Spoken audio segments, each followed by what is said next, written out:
When both you and the narcissist go silent, the world doesn't calm down. It detonates because in that moment, someone finally loses control. And it's not you.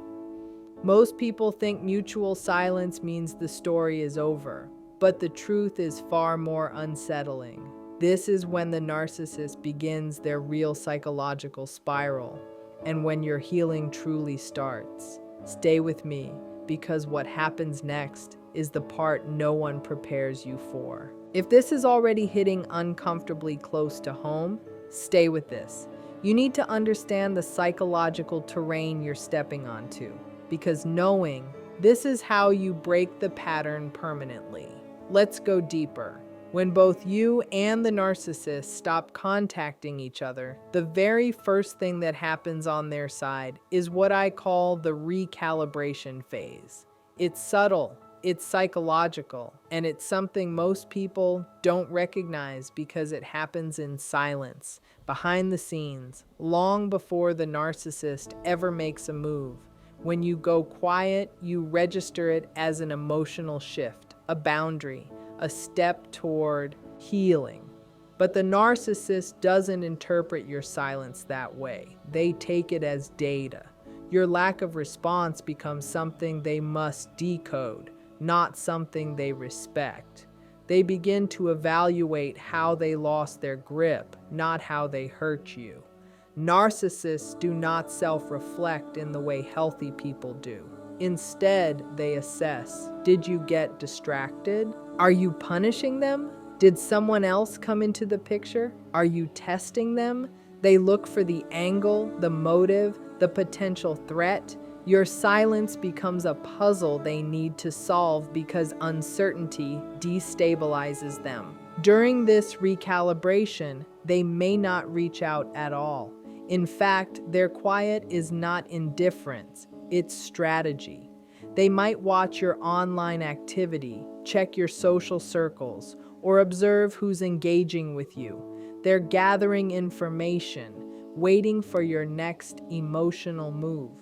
Narcissists believe that people they once controlled will always return, so your silence is not interpreted as closure. It is interpreted as temporary resistance. This is why they do not panic immediately. Instead, they hold back, assuming you will break the silence first, the same way you have before. They rely on the patterns they created in you, the guilt, the fear of conflict, the hope for harmony. They expect you to fold. When you don't, their recalibration becomes more intense. They begin to wonder whether their influence is slipping, and that is when the threat becomes real to them. Silence in their world is never neutral. It is either an opportunity to reestablish dominance or a danger to their ego. And the longer you stay quiet, the more they feel the ground shift beneath them because your silence disrupts the power dynamic they depended on. When both sides fall into silence, the emotional experience is dramatically different for you than it is for the narcissist. And this contrast reveals an uncomfortable truth. You feel the loss, but they feel the inconvenience. When you stop contacting, you're often carrying the full weight of what happened. You're sorting through the emotional wreckage, the broken trust, the unanswered questions, and the psychological exhaustion. You may feel sadness, withdrawal, confusion, or even guilt. You're grieving not just the relationship, but the version of yourself that tolerated so much. Your silence comes from emotional saturation. You've reached a point where your mind and body cannot handle more chaos. You're trying to reclaim space, dignity, and clarity. That internal struggle is heavy, and it affects your sleep, your self-esteem, your memories, and your sense of identity. Meanwhile, the narcissist doesn't interpret the silence through emotional depth. They don't sit with the loss the way you do. They don't reflect on what went wrong or how they hurt you or what needs to change. Instead, their first reaction is rooted in inconvenience. Your silence disrupts their routine, not their heart. They're used to having access to your attention, your reactions, your apologies, your caretaking, even your arguments. All of it fed their sense of importance. When you go silent, that stream of validation suddenly shuts off. This doesn't break them emotionally, it simply irritates them. They experience the absence of supply, the way someone experiences losing access to a service they've relied on. It's a disruption, a delay, a frustration. They aren't thinking, I lost someone meaningful. They're thinking, why aren't they responding? Your pain and their inconvenience exist in two separate psychological worlds. You're mourning the relationship while they're assessing their access. You're trying to rebuild yourself while they're calculating how your silence affects their ego. You feel the emptiness. They feel the interruption. And as time passes, this difference becomes even clearer. You slowly begin to recognize how heavy the emotional burden truly was, and how much of yourself you silence to keep the peace. They begin to wonder why something that used to work so easily, your emotional responsiveness, suddenly isn't working.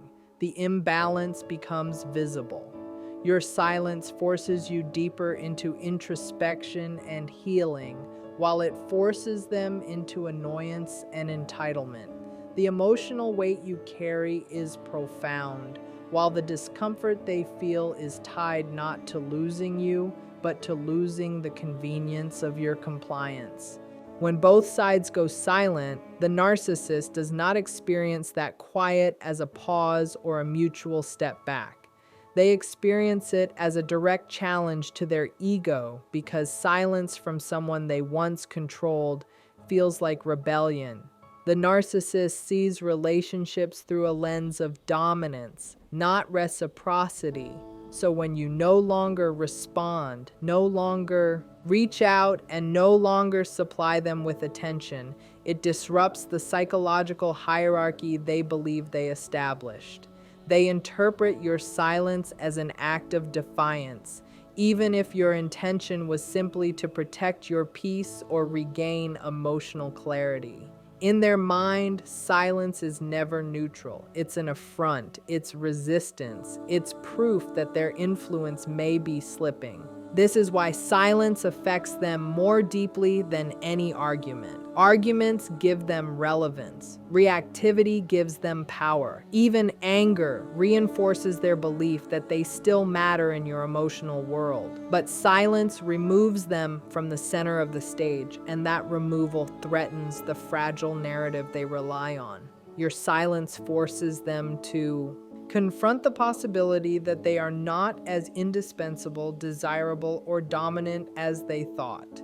Narcissists cannot tolerate ambiguity, and your lack of communication creates exactly that, a space they cannot control or decode. Instead of seeing your silence as a healthy boundary, they see it as a provocation. This is when their internal dialogue becomes distorted. They may tell themselves you're being disrespectful, ungrateful, or manipulative. They may interpret your distance as a game, assuming you're trying to trigger a reaction from them. Their ego leads them to believe that your silence is a tactic, not a sign of exhaustion or self-protection. Some narcissists will mentally shift to a competitive stance, seeing the silence as a battle of wills they must win. Others will frame it as betrayal, convincing themselves you abandoned them, even though they may have mistreated you for months or years. They rewrite the meaning of your silence to protect their self-image, not to understand your experience. As this psychological tension builds, the narcissist's sense of control begins to waver. Your silence becomes a mirror, reflecting their own insecurity. And rather than sitting with that discomfort, they begin creating narratives that restore their superiority. They may assume you'll eventually give in because you always have, or they may start plotting ways to punish you emotionally for not behaving according to their script. In their world, silence threatens their ego because it suggests something they cannot accept. You may no longer be under their psychological influence. When both sides stop contacting each other, something very different happens internally for the narcissist than for you. For you, the silence may feel like space to breathe, space to process, space to finally understand what you survived. But for the narcissist, your absence creates a kind of psychological vacuum that forces them to confront something they spend their entire lives avoiding: the loss of control. They don't think in terms of mutual distance or mutual boundaries. Instead, they interpret your disengagement as a fracture in the system they built to sustain their identity. Narcissists do not operate from an internal sense of worth. Their self-esteem is externally constructed, held together by the reactions, attention, and validation of the people in their orbit. You were part of that system. Your emotions, your responses, your pattern of returning after conflict, all of that reinforce their sense of superiority and influence. When you go silent, you interrupt that cycle, and that interruption forces them into a moment of psychological exposure. It confronts them with their dependence on your engagement, something they don't want to acknowledge even to themselves. They built a narrative where they were the dominant one, the one in control, the one calling the shots. Your silence challenges that story. It signals that you may have stepped out of the role they assigned you, and this destabilizes their carefully managed identity. Without your reactions, they have nothing to push against, nothing to manipulate, nothing to use as evidence of their power. This absence becomes a threat, not because they care about the relationship in a meaningful or emotionally mature way, but because it disrupts the foundation of control that allowed them to feel significant. This is the moment when their internal state becomes restless. They may begin replaying past conversations, searching for signs they missed. They may wonder if someone else has taken their place. They may start scanning for ways to reassert dominance, even if they still haven't contacted you. The silence becomes louder for them than it does for you, because they don't know what's happening on your side. That lack of visibility robs them of the illusion that they can predict your behavior. They are suddenly outside of your world, not at the center of it. And that loss of centrality is psychologically intolerable for them. Their mind shifts from arrogance to anxiety, from entitlement to suspicion, from certainty to instability. And all of it is triggered by something as simple as your absence. When both you and the narcissist retreat into silence, it may seem from the outside like nothing is happening. But internally, the narcissist begins moving through a predictable series of compensatory behaviors designed to restore their sense of control.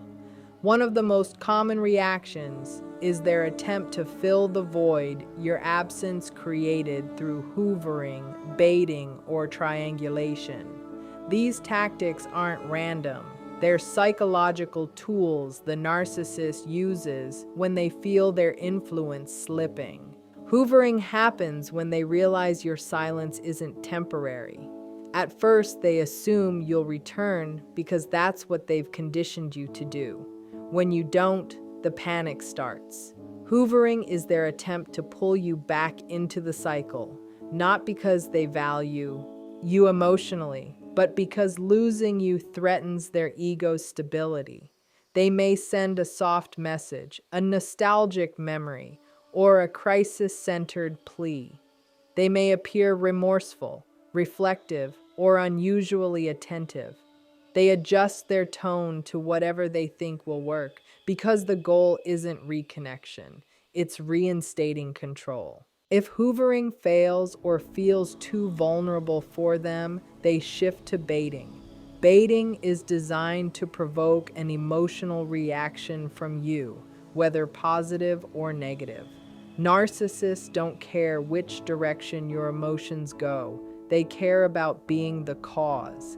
They might post something online aimed at triggering jealousy, send a sharp or dismissive message to get you angry, or create unnecessary drama that forces you to respond. Any reaction, even a negative one, restores their sense of relevance. Silence strips them of power, so baiting becomes their way of poking the wound they created, hoping you'll bleed just enough to remind them you're still accessible.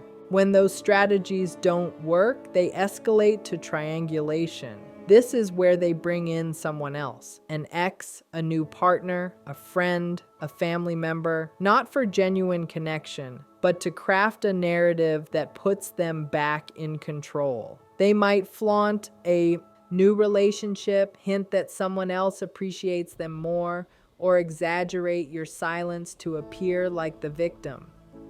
The entire point of triangulation is to make you feel displaced, insecure, or replaceable.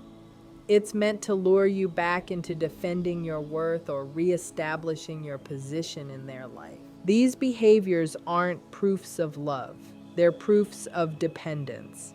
The narcissist relies on external supply to maintain a sense of identity. And when you withdraw that supply, they scramble for ways to patch the hole. Hoovering, baiting, and triangulation are their attempts to regain psychological dominance, not emotional closeness.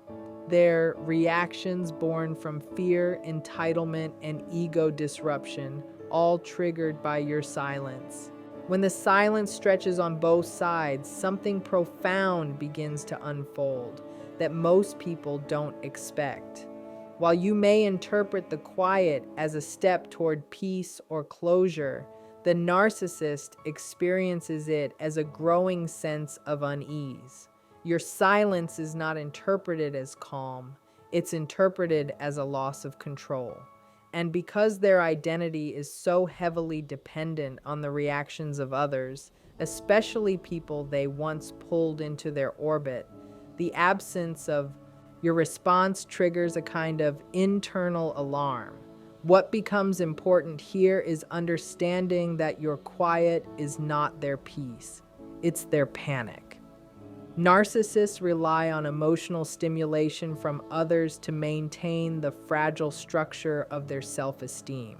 They need attention, admiration, conflict, drama, anything that places them at the center of someone else's emotional world. When you stop supplying that energy, they feel an internal collapse beginning. They don't know how to regulate themselves without external feedback, and your silence deprives them of that feedback.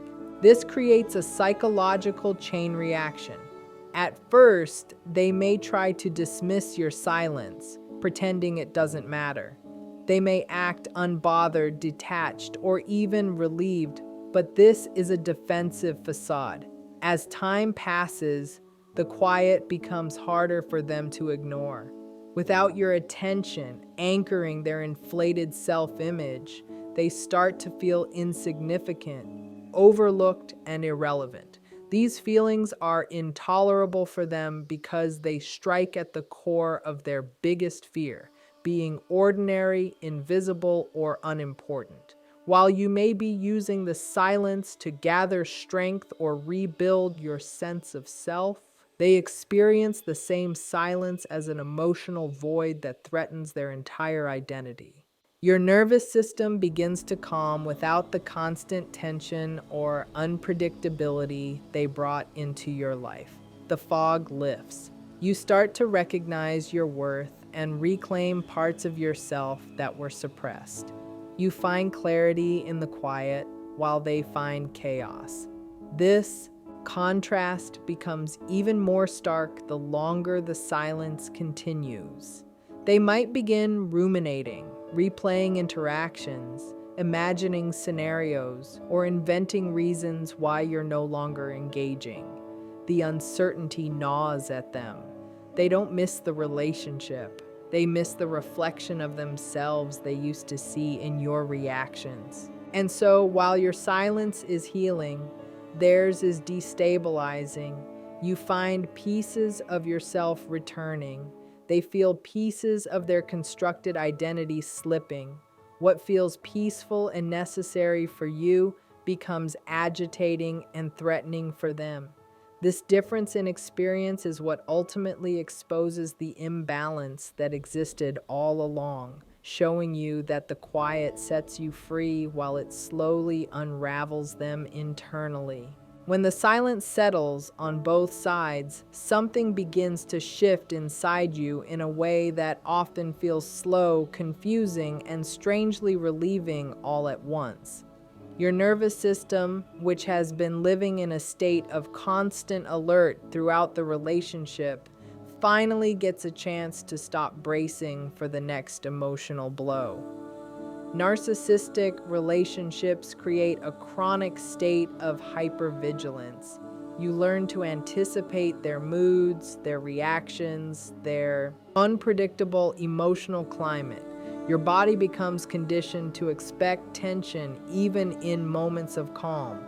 So when the silence begins, your system doesn't instantly relax. At first, it doesn't know how. You may feel agitated, restless, or uncomfortable with the quiet. You may interpret the lack of conflict as something being wrong. That response is not weakness, it's biology. Your body has been trained to operate in survival mode, but as time passes, the fog starts to lift. Your mind slowly untangles itself from the chaos. You begin noticing how your thoughts change when you're not constantly anticipating their next outburst or manipulation.